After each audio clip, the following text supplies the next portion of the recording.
This is always the one in the middle. No, this one. This is always the one. That's my local lady. Yeah. Don't touch Okay. No. You're always the first one in. Yeah. Benny? Your contract? You did ask me to ask Arne about his own contract and whether you're going to extend that. Carry on. We'll start with team news. Arne, please. Jota, Chiesa, Conor Bradley, how are they? I think they feel good, but not when it comes to playing for us during the weekend. Federico might train with us today or tomorrow, but Joko definitely not. And Conor Bradley will be. Let's see if he can be with us tomorrow. We've obviously spoken about the toughest test you've had so far. You mentioned Manchester United. We've spoken about Chelsea last week as well. But if they were the toughest test you've faced so far, what exactly are Arsenal?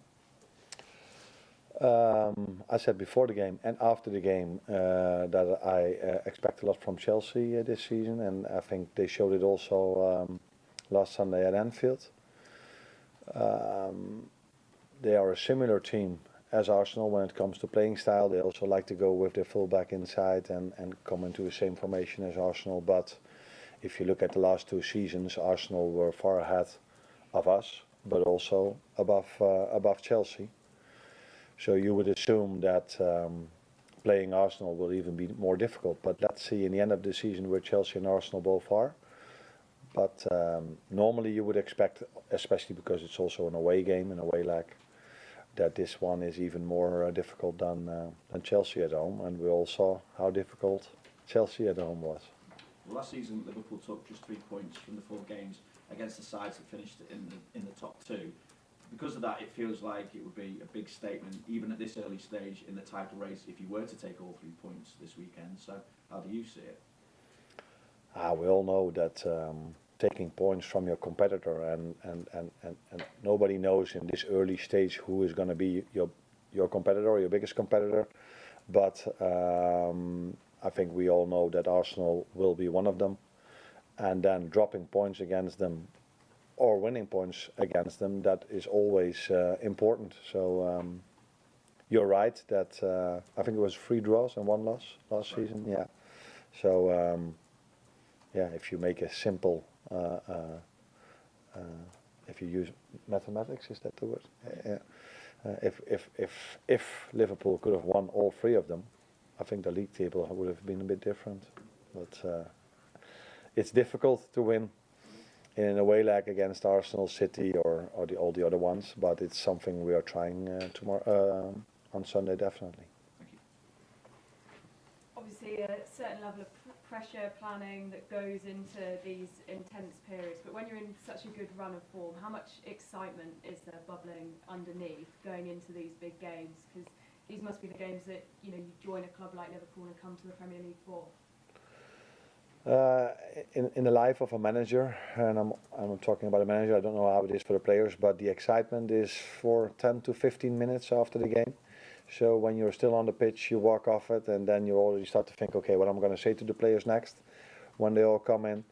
And then afterwards, you go to the press conference, and then your focus is already on the next game. So the excitement for a manager is maybe 10 to 15 minutes after good results, and but it's a very nice fixture to be in. That's clear. But there are many nice fixtures to be in, and Arsenal away is one of them.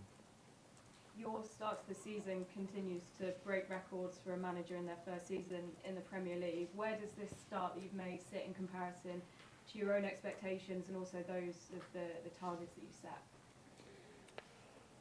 It's not that if I start the season I have targets how many points you want to have after a certain amount of games. It is what I just said about the joy you have after a game. It's 10 to 15 minutes, and that's also the way I look at the fixture list. So it's always the next one you try to prepare and not looking too far ahead, because that's of no use in football.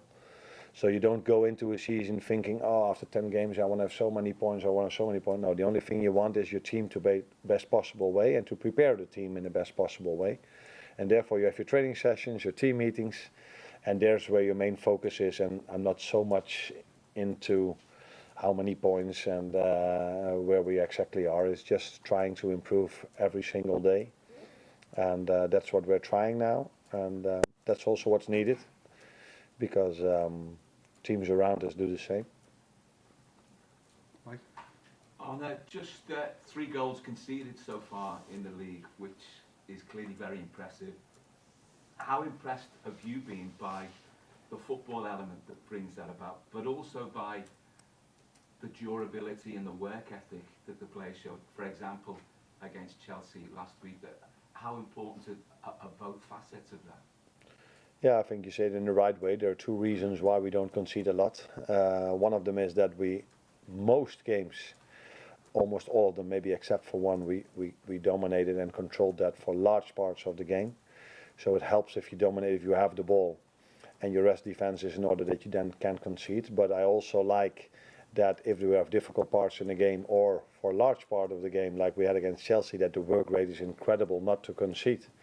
And that is something that's very important. And if you combine that with having the likes of Virgil and Ibu and the 2 goalkeepers we've used till now, that is probably one of the reasons why these 3 elements, why we haven't conceded that much. And then to be aware of the fact that we also have Joao Kwanzaa and Joe Gomez, who are in a good place when it comes to centre backs, and the goalkeeper speaks for itself, I think.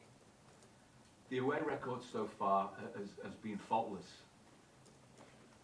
This is a difficult week in terms of in Germany, Wednesday, in London this weekend, it's Brighton next Wednesday.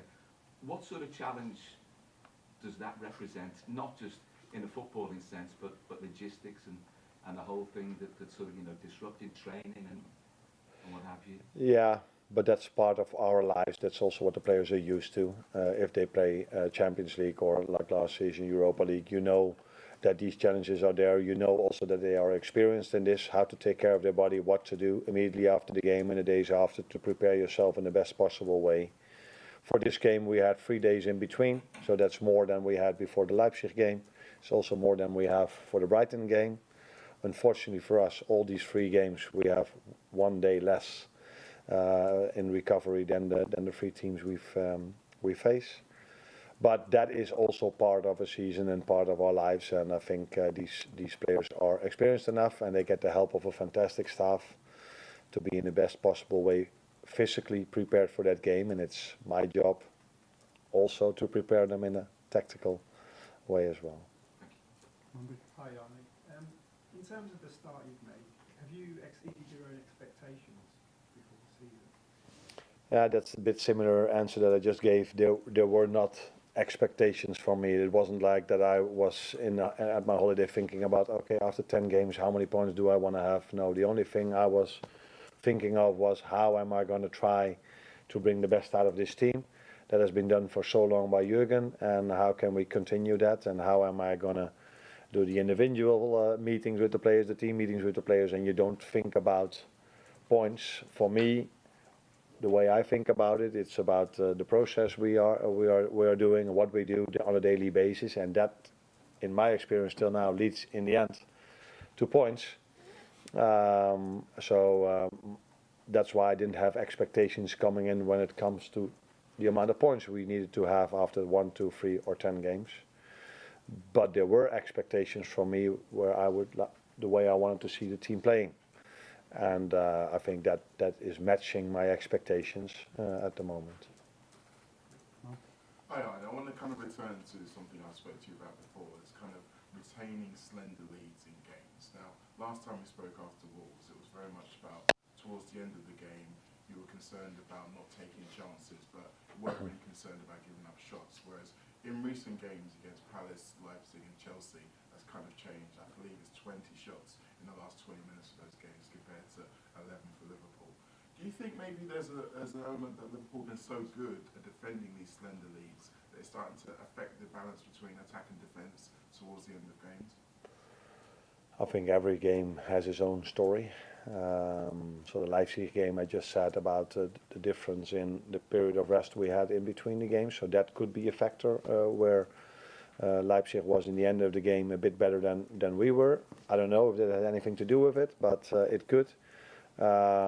I think when I look at the Crystal Palace game, it was one or two transition moments where we were still, in my opinion, dominating the game, but we were a bit unlucky, or we didn't have the rest defense good enough in order to concede, combined with some set pieces. And I think the last chance Chelsea got was also from a set piece.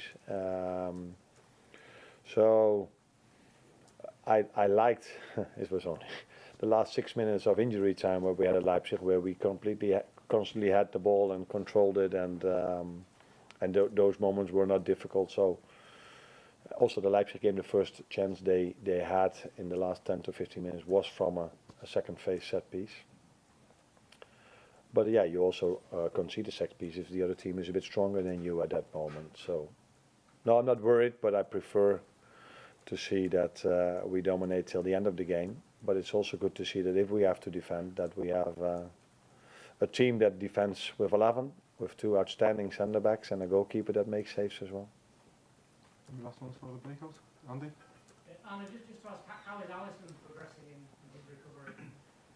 Oh, he's progressing well, like we expect, but it's not a short-term recovery. So it's always difficult to judge him. I think the best way to judge an injury is in the end of an injury, the end phase of his rehab, and he's not there yet. So I can't tell you for how long he will be out, but don't expect him to be in against Brighton in the Cup or next week. Breakout's next up. Thank you. Thanks, Arne. You're welcome.